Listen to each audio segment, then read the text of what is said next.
ഈശോ മിശിഹായ്ക്ക് സ്തുതിയായിരിക്കട്ടെ. പ്രിയമുള്ളവരെ, നമ്മുടെ ജീവിതത്തിൽ നാം ഒരിക്കലും മനസ്സുകൊണ്ട് പോലും ചിന്തിക്കാത്ത ആളുകൾ ഏറ്റവും വലിയ ശത്രുക്കളായി വരുന്ന അവസ്ഥ വളരെ വേദനാജനകമായ ഒന്നാണ്. ഊണിലും ഉറക്കത്തിലും അത് നമ്മെ ഒരുപാട് പ്രയാസപ്പെടുത്തിക്കൊണ്ടേയിരിക്കും. മനുഷ്യ ജീവിതത്തിൽ നാം ഓരോരുത്തർക്കും കടന്നു പോകേണ്ടി വരുന്ന ഒരുപാട് കഷ്ടതകളുണ്ട്. ചിലപ്പോൾ അത് ആളുകളുടെ സ്വഭാവം കൊണ്ടാകാം. നമ്മുടെ ജീവിതത്തിലെ ശത്രുക്കൾ മനുഷ്യർ മാത്രമാകണമെന്നുമില്ല. രോഗങ്ങൾ, സാമ്പത്തിക ബുദ്ധിമുട്ടുകൾ, കുടുംബ പ്രശ്നങ്ങൾ, മാനസിക സമ്മർദ്ദങ്ങൾ, പാപങ്ങളോടുള്ള ഉള്ളിലെ പോരാട്ടങ്ങൾ, നിരാശയും ഭയവും ഇവയെല്ലാം നമ്മുടെ മുന്നിൽ വലിയ യുദ്ധഭൂമികളായി തോന്നിയേക്കാം. നമ്മുടെ ജീവിതത്തിലെ യുദ്ധങ്ങൾ നാം ഒറ്റയ്ക്കല്ല ഏറ്റുമുട്ടുന്നത്. ദൈവം തന്നെ നമ്മോട് കൂടെ നടന്ന് നമുക്ക് വേണ്ടി പോരാടുന്നവനാണ്.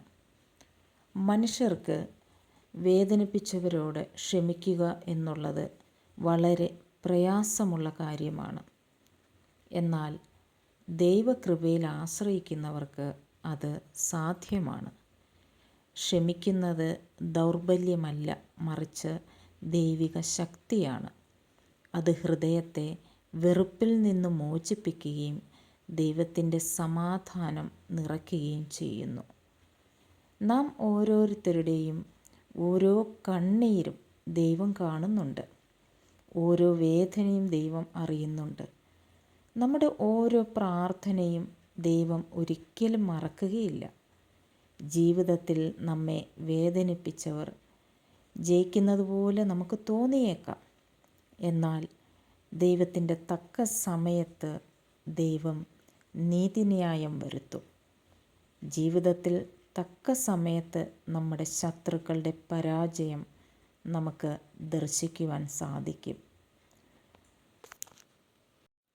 ലൂക്ക 23:34 യേശു പറഞ്ഞു, പിതാവേ, അവരോട് ക്ഷമിക്കണമേ, അവർ ചെയ്യുന്നതെന്തെന്ന് അവർ അറിയുന്നില്ല. സങ്കീർത്തനങ്ങൾ 54:7 കർത്താവേ, അങ്ങ് എല്ലാ കഷ്ടതകളിൽ നിന്നും മോചിപ്പിച്ചു. ശത്രുക്കളുടെ പരാജയം എൻ്റെ കണ്ണുകൾ കണ്ടു. നിയമാവർത്തനം 20:4 നിങ്ങളുടെ ദൈവമായ കർത്താവാണ് നിങ്ങളുടെ കൂടെ വന്ന് ശത്രുക്കൾക്ക് എതിരായി യുദ്ധം ചെയ്ത് വിജയം നേടിത്തരുന്നത്. ഈ 3 വചനങ്ങൾ 33 ദിവസം 33 പ്രാവശ്യം അതിശക്തമായി പ്രാർത്ഥിക്കുക. തീർച്ചയായും നിങ്ങൾ ജീവിതത്തിൽ ഇപ്പോൾ അനുഭവിച്ചുകൊണ്ടിരിക്കുന്ന എല്ലാവിധ പ്രശ്നങ്ങളിൽ നിന്നും ഒരു അത്ഭുത വിടുതൽ ലഭിക്കും എന്നുള്ളത് 100% ഉറച്ച് വിശ്വസിച്ചുകൊണ്ട് ഈ വചനങ്ങൾ മുറുകെ പിടിച്ച് ദിവസവും 33 പ്രാവശ്യം പ്രാർത്ഥിക്കുക. ദൈവം എല്ലാവരെയും അനുഗ്രഹിക്കട്ടെ.